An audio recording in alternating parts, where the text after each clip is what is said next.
Welcome back! Today we are diving into the catacombs of my SSDs to bring forth to you a project from 2 years ago, Blast from the Past. This project is my MUTEK live set project.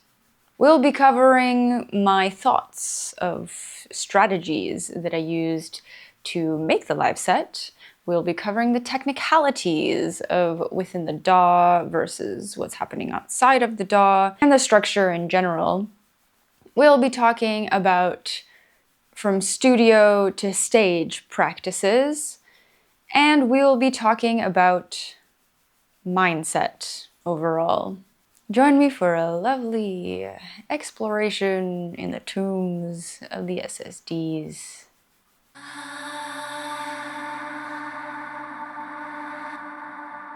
I recreated my entire live set recently to be better, so much better. The anxiety I had from the technical difficulties that happened at the last live set, it was my first one in a while, and I overthought everything. I overthought how much to bring. I overthought what to bring. I wanted to do so much. I had such big ideas. I practiced with all my ideas in place. It was so cool. I was so proud of my set. And then the unexpected happened. Of course, things that you don't think of will happen. And this was one of them, the sun. It was outside this presentation at 5 p.m. at the sun. I was not expecting the sun to hit my push 2 controller. This thing has LED lights. These LED lights, you know, they're only so bright, and I have it at the max. By the way, if you have one of these and you only plug it with USB, it is very dim. So I found that out long ago and bought a power supply. It's still quite dim. In the studio environment, in a controlled lighting space, it's fine. It's beautiful. In the club, fine. You can see everything. It's so dark. On stage with the sun, everything was gone. It just looked like it wasn't even on. This induced panic. Panic in front of people. People's eyes were there. This I didn't think of. I didn't think of how I would feel in front of the people. I just practiced so much that I felt I was ready, and I think this will get better over time, but in that moment, I was completely ridden with fright. My sound check took way too long because I brought way too much stuff, and it took way too long to set up. I practiced until the very last minute, and because I had so much stuff, I had so little mental space because I had to keep track of all the inventory and make sure I had everything and didn't lose everything, and that was a little challenge. Not having enough time induced a feeling of being rushed, and therefore reduced my ability to be creative at all. So in that panic state, although my body did remember the mechanics of what I had to do, the anxiety stayed here in my chest. The performance did not go as planned. It translated that I was panicking, maybe not through exactly me verbalizing I'm upset and panicking, but the cues were not as tight. You can hear a little in my voice when I'm vocalizing, and it really put a damper on all the work that I put into this. I put in so much energy to only have this happen. It was soul crushing.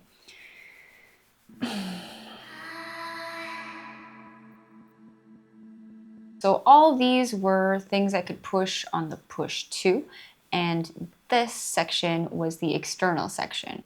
I chose to have 10 tracks here. I would be able to push all of these. They are in a zigzag formation going all the way down. On the side here, I have written cues for myself to know what to play. This live set was intended to be a live jam set, so I could jam on all these samples, plus have BPM changes if I wanted to, as well as space to improvise on my live instruments or my voice. I wrote here per track, I stemmed out the sections that I needed to make this track a reality. I continued with cues, and visually I separated the tracks or the different sections with colors. I did, in case of emergency, you never know what could happen, I put like the full song here. If something happened, I could play it and there would be no one the wiser. I did stem it out to just be the samples without the voice so that I could sing on top if I need to. Moving along, as you see here, every time I had a cue, I would put whatever that cue is, live vox, vox is vocals, X for whatever, it could be like vocals, voiceover, or whatever, vox. So then afterwards, you know, moving down the tracks. Here, I didn't color code it, but I ended up making an interesting cascade that goes down. Interesting in terms of progression. I'd start with something like the pads, then move over to the bass, or even press the main button over here on the push. And this is all on the push, by the way. I'm pressing right now without the push, but it's on the push. Afterwards, I would slide down to the next one, and the next one.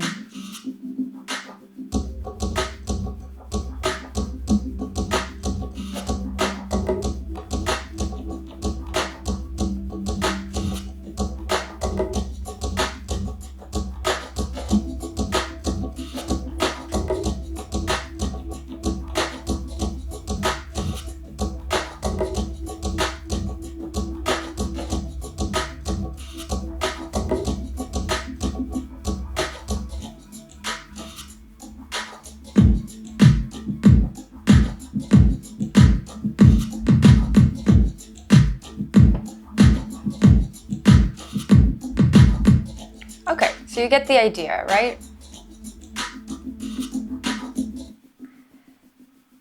And therefore, you know, these spaces indicated to me on stage that I can push these in an order that was to my fancy. I did not need them to be so together, you know? I kind of liked the space for my brain. It just made sense. I have them as 10, and the push only allows for 8 channels per visualizer on the pads, I mean. So what I would do, you see this rectangle, it would depend. I would mostly keep it here or here, depending on what I needed.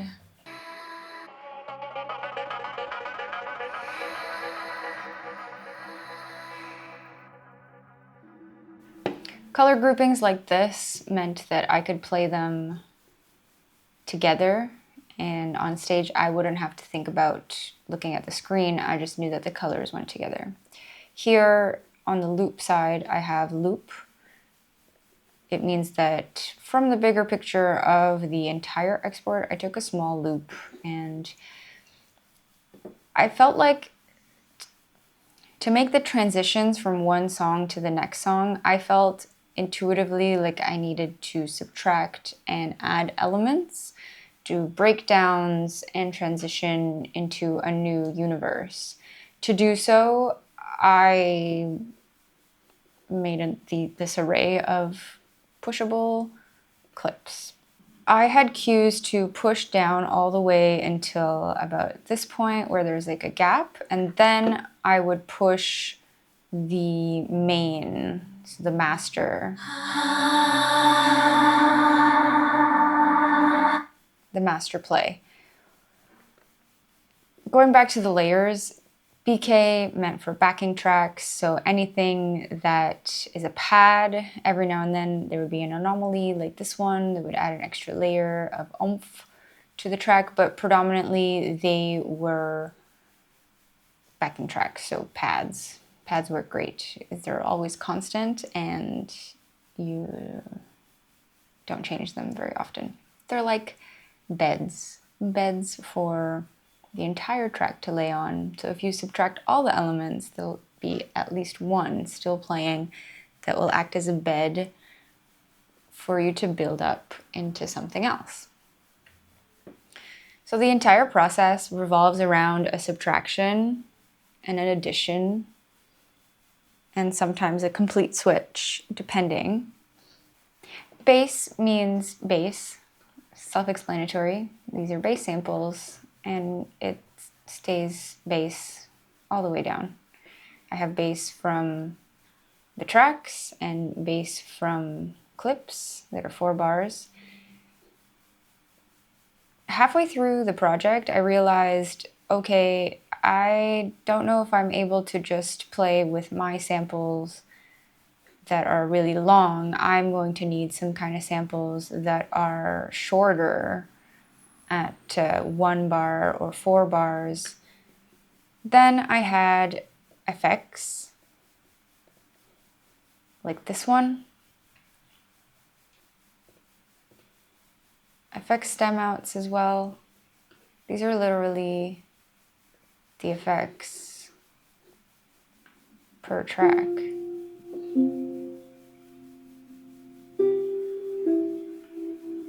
The cool thing about intuitive intelligence, II, is that I got to rent a harp for 8 months, learn the harp, and then, in the process of all this, make this album. What a journey. I'm really happy to have had this album come into a reality. Such a blessing to now be able to play the harp.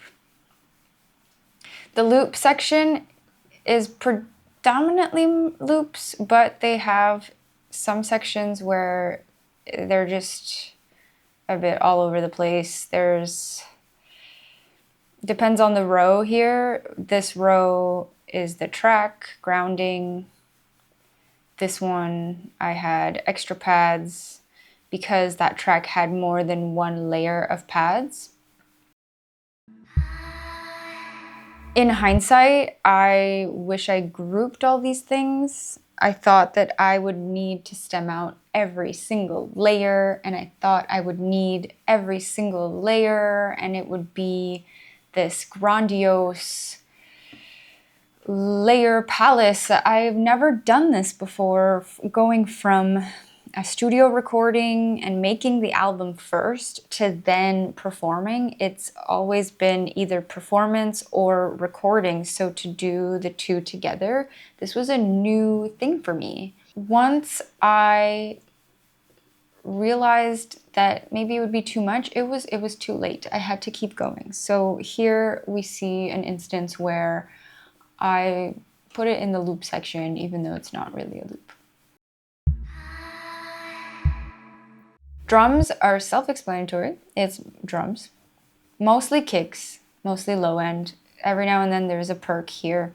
This drum section, this drum column was all of the drum stems, as well as crisp kicks, consistent. Sounds different than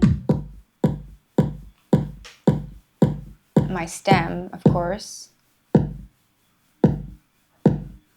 And in my tracks, I have many layers of drums, so it was challenging for me to choose and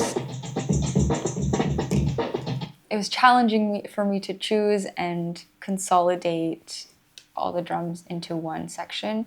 I even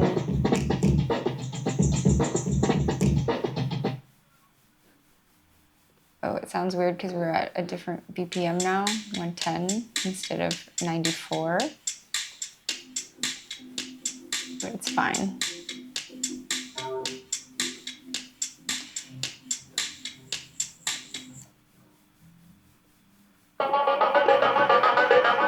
Right, so every now and then, depending on the track, I would have to assign the layers in a new spot where they don't necessarily belong. Like sound, what is sound? Sound is just a sound. It could be anything.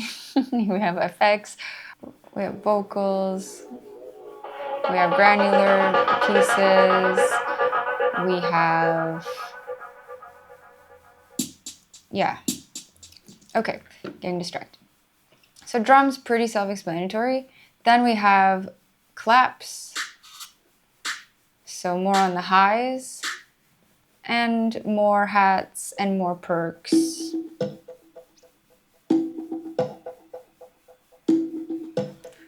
More hats, more perks.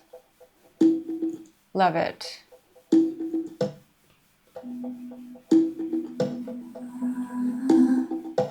Yes. Then extra sounds over here for extra layers. There was a lot of vocal layering in these tracks, and it was quite a challenge to consolidate all of those too. At the time, I wanted to be able to mute and unmute different sections and really explore playing with these samples.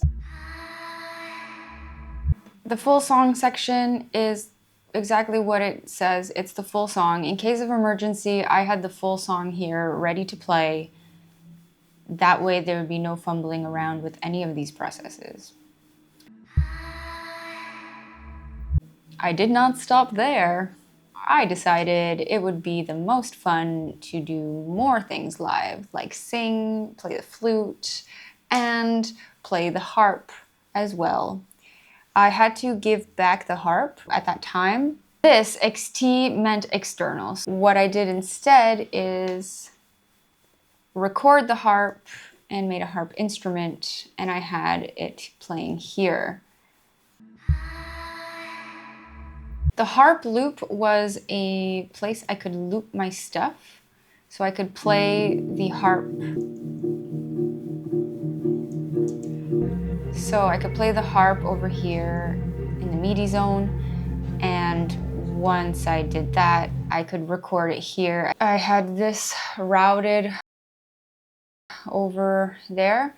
I had put a repeat on a lot of the tracks, and I mapped it so that every time I would push that track, that specific button would activate that repeat for that channel. So I had to remember to push whatever track I needed to, if I wanted that repeated. You see there's repeat even here too. These 4 tracks here were microphones. I had one Sennheiser E614 for the flute. I had Shure SM58 for the dream vocals, and I had another Shure SM58 microphone for the BOH vocals, Body of Health.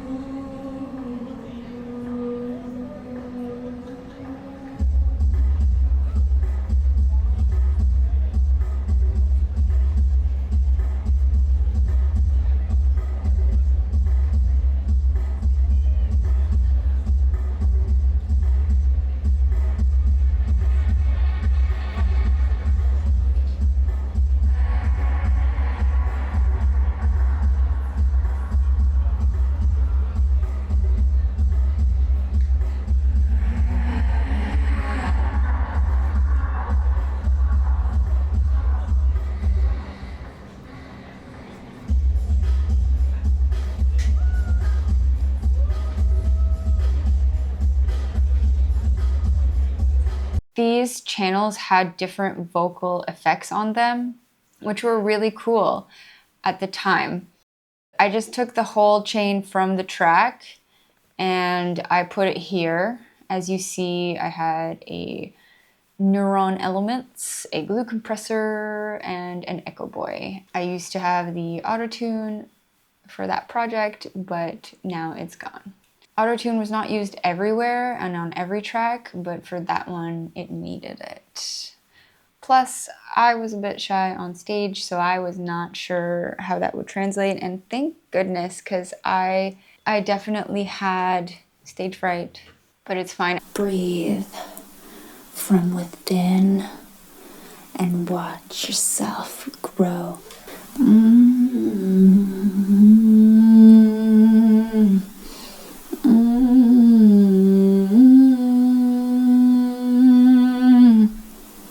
The dream vocals is the section where it sounded more dreamlike.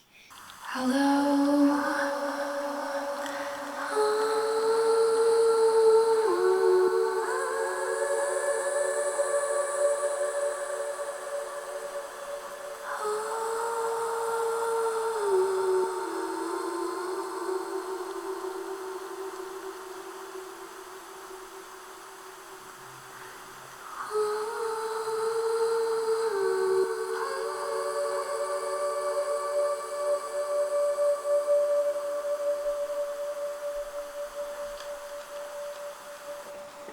That was the dream. Dream vocals. Dream vocals. We have one missing that's a stereo widener, but that's okay.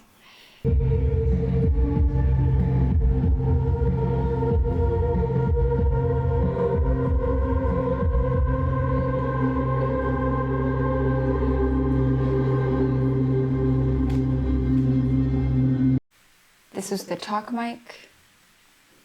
Hello there, staff members of the front of house team. I would like a little bit more of this or a little bit more of that. Welcome, audience. Talk mic. Thank you all for coming. Talk mic. The talk track had a repeat going on, which was really fun. Hey, hey.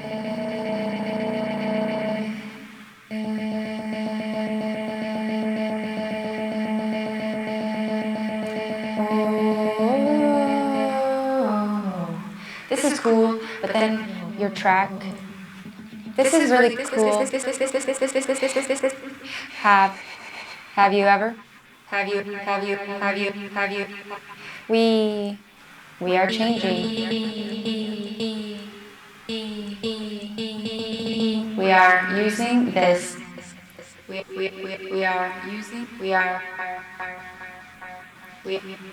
So this is cool, but it does not allow you to speak on top of it. So once you have something captured, it will not let you go over. You will just have to use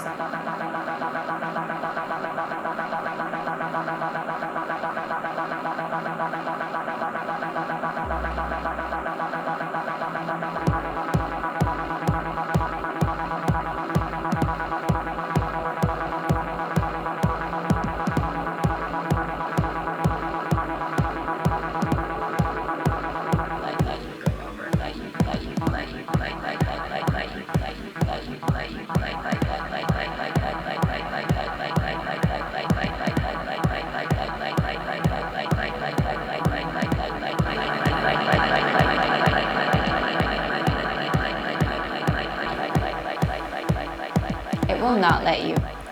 It will not let you go over. It will not let you go. It will not let you go over. It will not let you go over. It will not go over. It will not let you go. It will not. Yeah. It will not let you go. It will not let you go.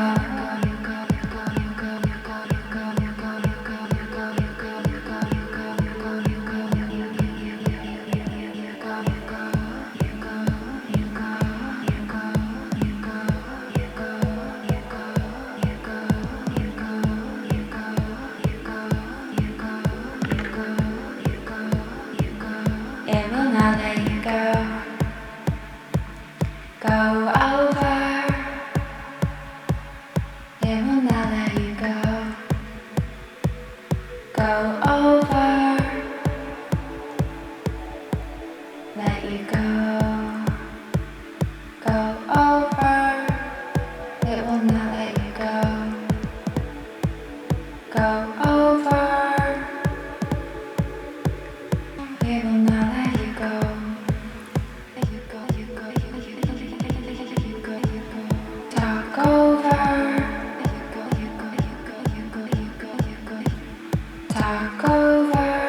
Talk, talk, talk, talk, talk, talk, talk, talk, talk, talk, go, talk, go, talk, go, talk, go, talk, go.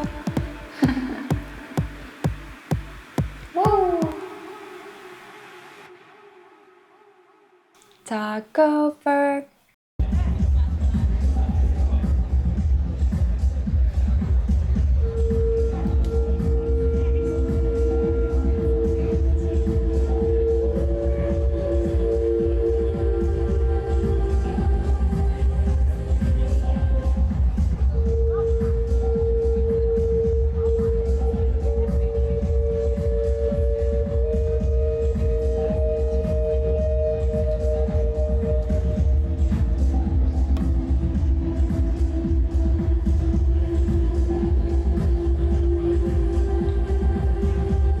The flute.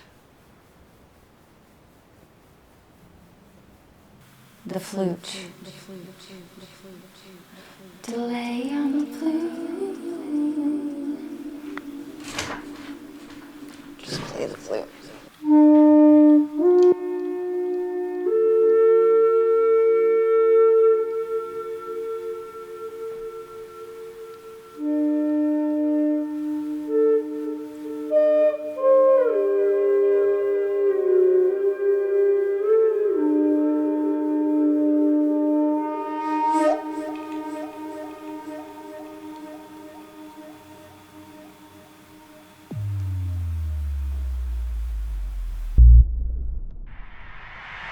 The Magic Flute Loops collection. 502 files ready to be used royalty-free in any of your works. You don't need to credit me, but if you want to, please reach out through my email. Otherwise, please don't credit me. They are royalty-free and you're paying to be able to use them. Visit my store, shop.airhaert.com. There you have that. Fun. I didn't even end up going through the entire project. I ended up just getting to here, and then my time was up.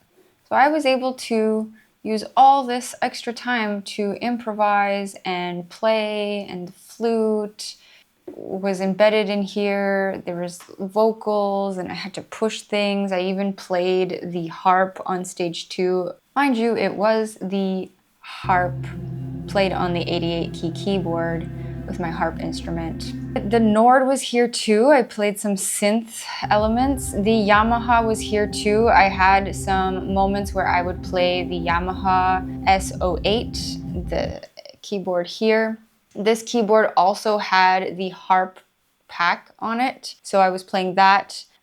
This is not the Nord, but there was a Nord Lead 2X as well, and it had lovely synth patches that I played at the proper times that I chose to play that at.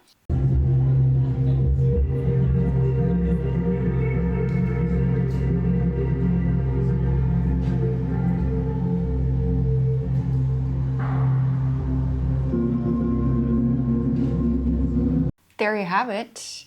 Those are all the channels that were external instruments.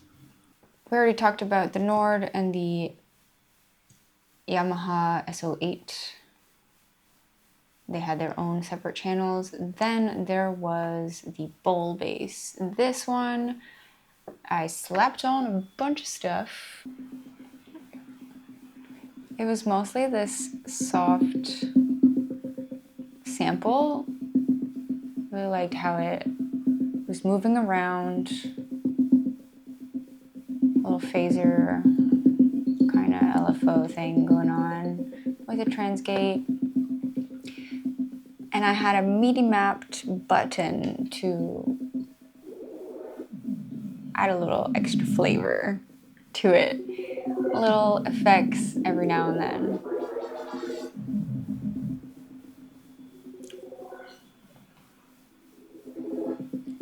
A little bit of magic within the set.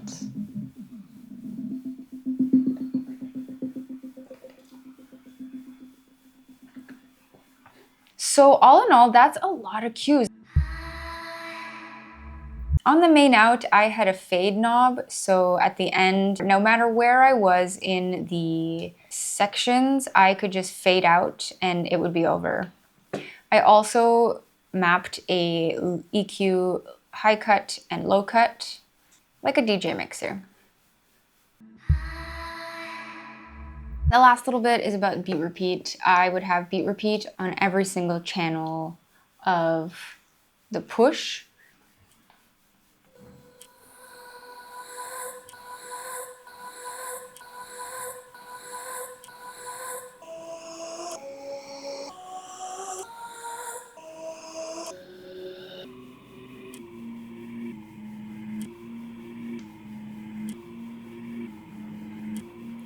You could get some really cool textures out of these things.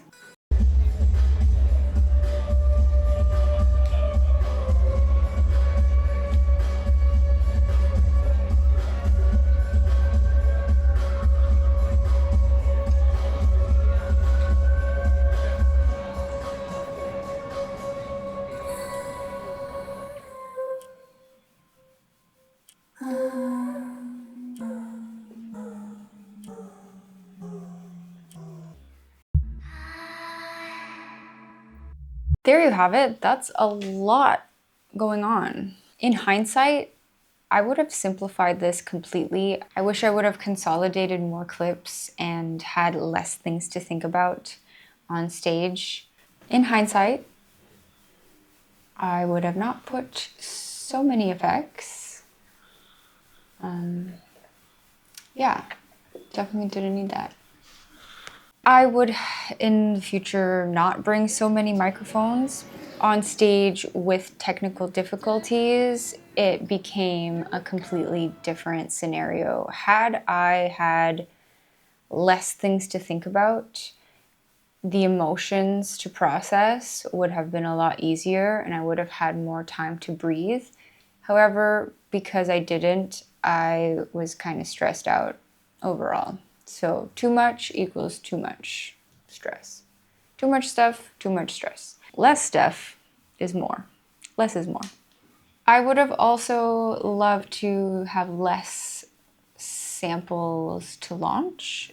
I feel like 10, 12 actually, I said 10 earlier, but it's actually 12, is way too much. There's way too much going on here. It doesn't need to be this complex. I should have put maybe max 5 and then had an extra little bit for the rest. Yeah, 12 is too much. On top of the improvisations and everything, it was a bit much.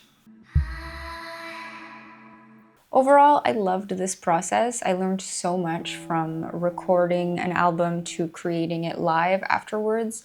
Since I'm by myself and this is a solo project, I was looking at YouTube, and then at some point there was no more time to look at YouTube. I had to learn from doing. Another downside is that the sound tech for the live show, I was only able to provide him a left-right. In hindsight, I should have grouped my instruments together and sent him that in a bus out. Like the RME and the Motu were my sound cards. I brought them both. They were ADAT chained together. And I could have done that, but I just didn't think of it at the time. I thought that I would be in better hands controlling my own levels, and I was wrong. I was wrong. In that state of mind of panic and anxiety that things weren't working out the way I planned, I had no space to think about it actually because the emotions took over. So if there's one thing you can learn from this video other than the structure that I used, is to group your channels and send them to the front of house engineer if possible. Get a sound card that has many outs, like mine, and do that in advance, not during your sound check. If I was to do this again, first of all, I would have less tracks, less processes to worry about. For the vocal chain, I would put it on one track and then have a few buttons that I MIDI map to change the effects chain.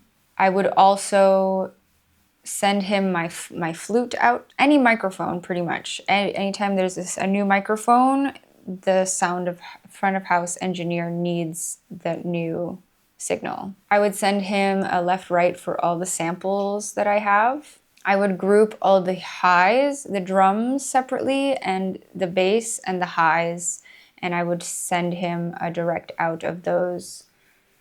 If I was short on channels, I would group the bass and the drums in one section and then the higher frequency samples in another section and separate those out to them.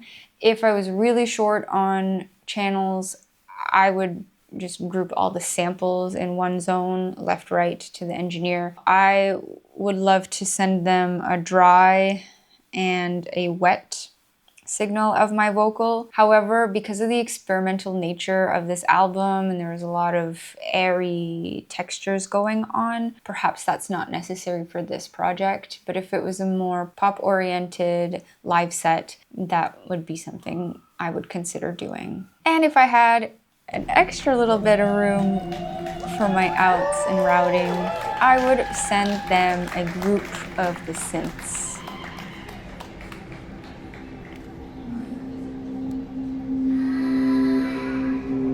2 years later, after processing all that, I remade my live set.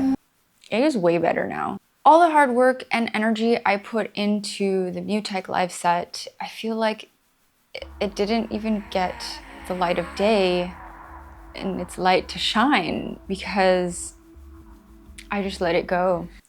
I let it go. I let my doubt and fear of that moment dictate the life of that project.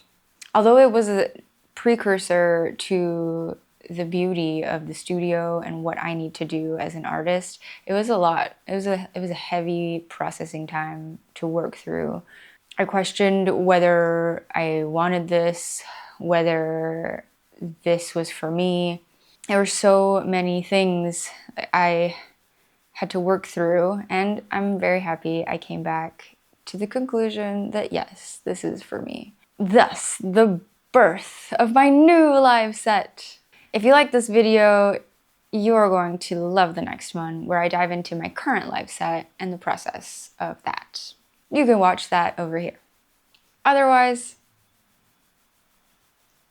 that's it for now. I hope you enjoyed this walkthrough of my MUTEK live set from 2023.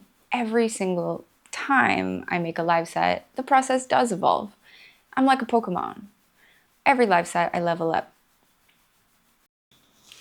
I hope this helped you learn something, what not to do, what to think about, and maybe some other stuff. Good luck in making your live set.